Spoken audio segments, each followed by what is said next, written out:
A few weeks ago I made a video about how to build your first home studio for under $300. And in that video I showed you how to connect each piece of hardware step by step and how to begin recording. But I thought I could make a more in-depth guide on how to begin recording sound no matter what your sound source is. So here it is, a full guide on how to record sound step by step. I'll have this video broken up into by chapters, which I'll leave listed in the description below the like button. So if you wanted to learn a very specific method, you can go right down to that chapter and go right there. Now before we get started, I will be making an assumption here, and that's that you already have the sound equipment necessary, the synthesizers if you want to do that, the audio interfaces, the cables, the microphones, all of that.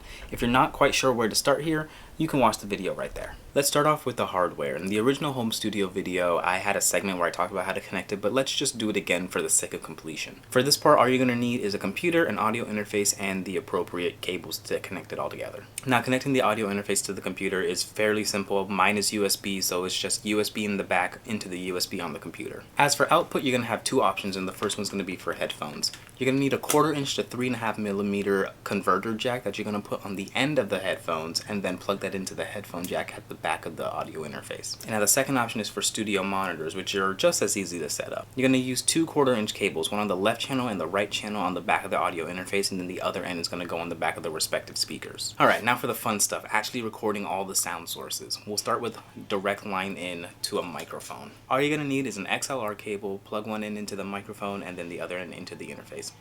That's it. Now there may be one extra step depending on the type of microphone that you have. The two most common types of microphones that you're going to run into are called dynamic and condenser.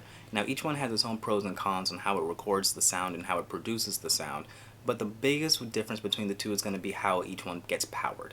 Dynamic microphones power themselves, so they don't need any sort of excess power.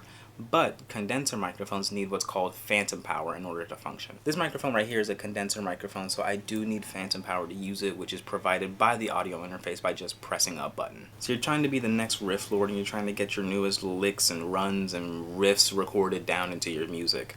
How do you do that? Just like everything else, is very simple. You can use a 1/4 inch cable, the same thing that you use to plug your guitar into an amp, and instead of plugging it into an amp, one end it goes into the guitar and the other end goes into the audio interface, as long as it has line level input. So you just plug that in and then you go nuts. What if you're trying to record a hardware instrument like a synthesizer or something? Well, that process is really simple too. All you have to do is plug in the output right into one of the inputs of your audio interface. I'm using the Behringer TD3 here as an example because it has 1/4 inches on the back for sake of simplicity, but some synthesizers do have like mini jacks, so you'll just make sure you need the appropriate cable to get out of the instrument and the appropriate cable to get into the interface.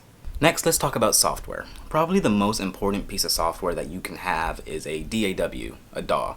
That stands for Digital Audio Workstation. Think of this as the brain for everything recording related. It'll be that central hub where you do everything from syncing up synthesizers to recording to mixing to mastering. All of that happens in the DAW. And trust me when I say there are no shortage of DAWs to choose from. Now obviously there's going to be paid ones, but there's also a lot of free ones that can handle any project you take at them with ease and fluidity. With so many options to choose from, it may seem a little daunting, but also maybe a little exciting. Let's go over a couple standouts. If you're using an Apple device, probably the most obvious choice for a free DAW would be GarageBand. This is Apple's free DAW that comes pre-installed on every Mac, iPhone, and iPad. It has a 255 track limit, supports third-party plugins as well as producer packs made by some of your favorite musicians. You can download those packs and use their instruments and loops. And on top of that, it has 15 gigabytes of bundled content that includes instruments and also other software sounds. It's also very related to Logic Pro 10, so if you wanted to ever make the switch to Logic Pro, jumping from GarageBand to Logic Pro would be a very easy switch. Pro Tools first is the free version of the industry standard program, Pro Tools. You're allowed to have 8 audio tracks, 8 MIDI tracks, 8 instrument tracks, and it includes 35 plugins. You get all of this while being able to explore the world-class audio editing workflow of Pro Tools, the industry standard program that runs the world's biggest studios. Pro Tools is the industry standard for recording software. It powers many of the world's biggest studios as well as many home studios. At its smallest, it includes over 100 instruments and effects, 32 audio and 64 MIDI tracks, as well as tons of other features that will help you create the best music that you can. Pro Tools exists solely as a subscription-based software, starting at $99 a year for Pro Tools Artist all the way up to $600 a year for Pro Tools Ultimate. Depending on which tier you may get constitutes what features you get. all the way up from 32 audio tracks and 64 MIDI tracks to 248 audio tracks and 64 video tracks. But for that price, you're getting industry standard software that has created some of the greatest records of all time. The big brother to GarageBand, we have Logic Pro 10. This is another Apple exclusive, so it's only available for macOS and newly iPadOS. This DAW supports up to 1,000 audio tracks, 1,000 MIDI tracks, and 1,000 external instrument tracks. Included up with that, you get over 100 plugins and thousands of presets to go with them. Over 70 gigabytes of bundled content is included with Logic Pro 10. And all of this you get for a one-time payment of $199.99. Out of all the DAWs on this list, Ableton Live is probably the most unique, as it features two separate workflows, a clip-based performance view as well as a track-based arrangement view. As the name suggests, Ableton Live was designed specifically for live performance, and as such has been adopted by many electronic musicians. It comes with 75 gigabytes of bundled content, 17 instruments, 60 effects, and all of that for a one-time payment. Now these payments range depending on what tier you would like. The first one starts at $99 for intro, $439 for standard, and $749 for suite. Now that we've gone through a couple DAWs, let's start exploring a little bit. Every system is going to do things a little bit differently, but they're all going to have the same core features. For this section, we're going to go over to the computer and I'm going to demonstrate everything in my DAW of choice, Logic Pro 10. Probably the most important part of audio setup is the inputs and outputs, and I don't think that can be argued. You can't hear or put in a sound if you don't set up your inputs and outputs. So let's do that. This is an easy enough process to do, just setting up your audio input by going into settings and making sure your input device is set as your audio interface, and then select whatever method you want to use to hear your sound. For me, my monitors and my headphones are both plugged into the interface, so I'm also going to choose the audio box USB. But if I wanted to pick the speakers on my computer or external headphones, I could do that too. Setting up an audio track is as easy as pressing the new track button. We get our little dialog box here and we get to decide what input we want. My interface has two inputs, which means I can record two different sound sources at the same time. Some interfaces have just one input, some interfaces have two, some have four, and some have a lot.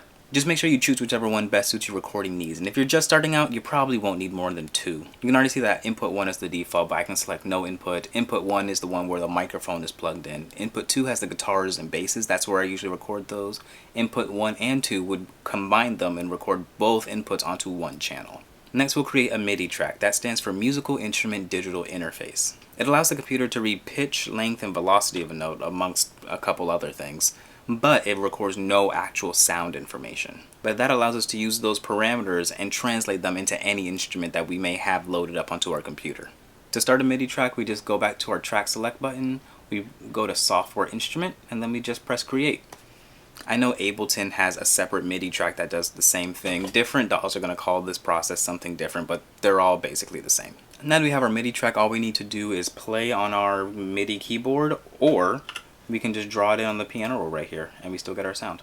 So now that we have all our tracks set up, we just need to know how to actually record on them, and that process is very easy. You just have to make sure that each track that you want recorded is armed, pressing the record enable button, and then you just go up to the big red record button.